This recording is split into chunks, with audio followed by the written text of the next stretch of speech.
says that the power, the sovereignty of this great nation rests with the people. In Parliament, that is the National Assembly, and the Senate, enjoy the delegated authority from the people. It is therefore very important that the people who elected me as Deputy President get my response of the very outrageous accusations against the Deputy President that have no basis, that is sheer propaganda, that is a scheme to hold me out of office because of other political considerations, and has nothing to do with violation of the Constitution. It has nothing to do with gross misconduct, and it has absolutely nothing to do with committing international or national crimes. The people of Kenya are therefore entitled by right to hear from their Deputy President what is his response to those outrageous allegations. Again, an attempt to do a public participation in a very short exercise that was done. My response was not part of what was presented to the people of Kenya. The people of Kenya were being asked to give their views as to whether the Deputy President should be impeached from office, and the accusations were attached, but in a highly legalistic language beyond the comprehension of many Kenyans. But the response of the Deputy President was not there to enable them make an informed decision by listening to the charges against him and listening to his response. Because the rules of natural justice demand that no man should be condemned unheard. My lawyers will be vigorously challenging that public participation as a nullity, and that does not meet the threshold of public participation as expounded by the Supreme Court of Kenya during the celebrated case of Governor Peter Wabora. The motion alleges that 2 years since assuming office, Rigathi Gachagua has acquired property and wealth whose estimated value is 5.2 billion, despite his known income by way of employment is 24 million. This is extremely outrageous. Honorable Mutuse goes ahead to give properties that he alleges are owned by one Rigathi Gachagua. I trust he was just given a document to sign. Had he taken some bit of time to do some research, he would not embarrass himself and the National Assembly. James Derito Gachagua was the governor of Nyeri and died in London on the 24th of February 2017, and yours truly, Rigathi Gachagua, was by his bedside. Prior to his death, 3 or 4 weeks before, in privacy, he wrote his will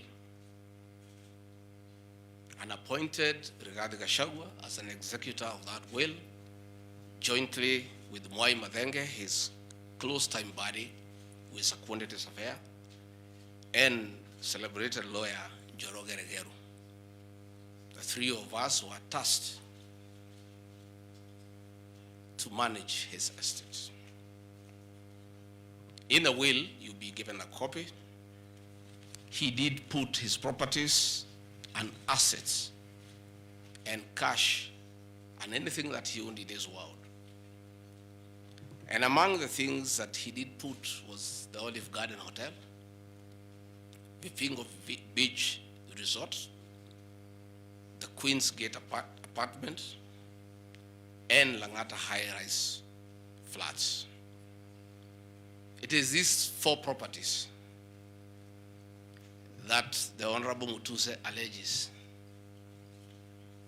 in the National Assembly that Rigathi Gachagua has acquired them after becoming Deputy President in 2022 when Derito Gachagua died in 2017.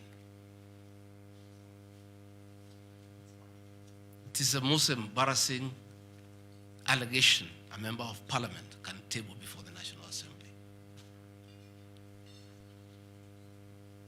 Those properties were constructed and were in operation when the late Gachagua was alive. I take this opportunity to ask for forgiveness to my late brother, James Derito Gachagua, that today, as your younger brother defends himself, he'll defile your privacy by distributing your will that you wrote in privacy. That your properties that you worked so hard for many years to benefit your wives and children are now a subject of discussion and are alleged to be proceeds of corruption. How unfair, how cruel can you be to a dead man? A man who worked so hard, a man who gave his life for his family, to buy plots, to construct property, and leave them in his death for his children and his brothers and sisters. And then you go to the floor of the House and allege that those properties are production of corruption.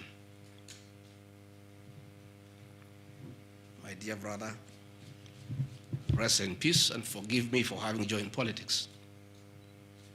Because were it not for politics,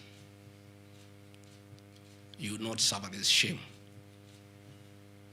Your children are crestfallen as they see their properties being splashed in newspapers as proceeds of crime. The Olive Garden Hotel that is alleged to have been bought by Rigathi Gachagua belongs to the estate of the late James Derito Gachagua. And in his will, he directed that we sell all his properties and divide the proceeds among his brothers, sisters, wives, and children. We, as the executors of his estate, and I want to pay tribute to lawyer Joroge Regero and Mwai Madenge for their commitment and sacrifice to the Gachagua family.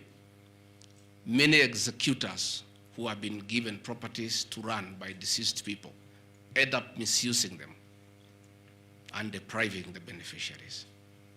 These two great men and myself, because my brother knew I'm an honest man and a fair person, and he knew his family would never suffer in my hands. We were able to sell Olive Garden Hotel at 412 million and distributed the proceeds to the beneficiaries as directed in his will. We registered his will in the High Court of Kenya and were given the probate. And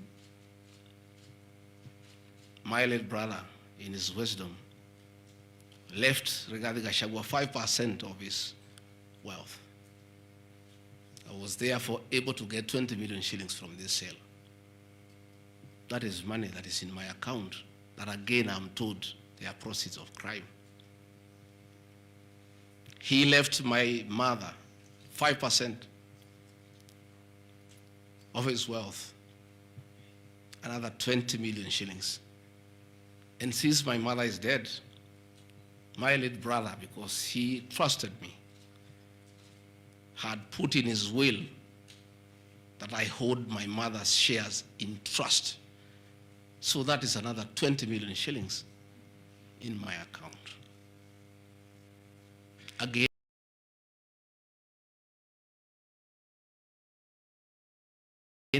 my late brother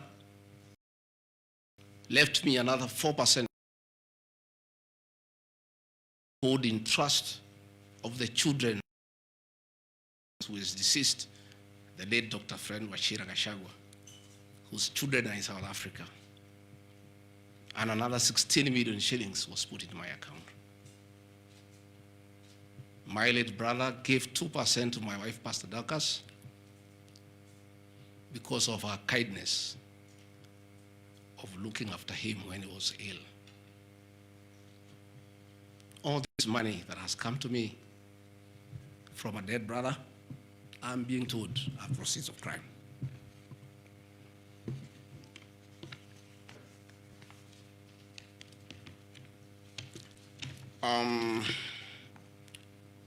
Queen's Gate Service Apartments, another property belonging to the late Gachagua, is another property that I'm told I've bought as when I'm deputy president. That is why I have 5.2 billion worth of money.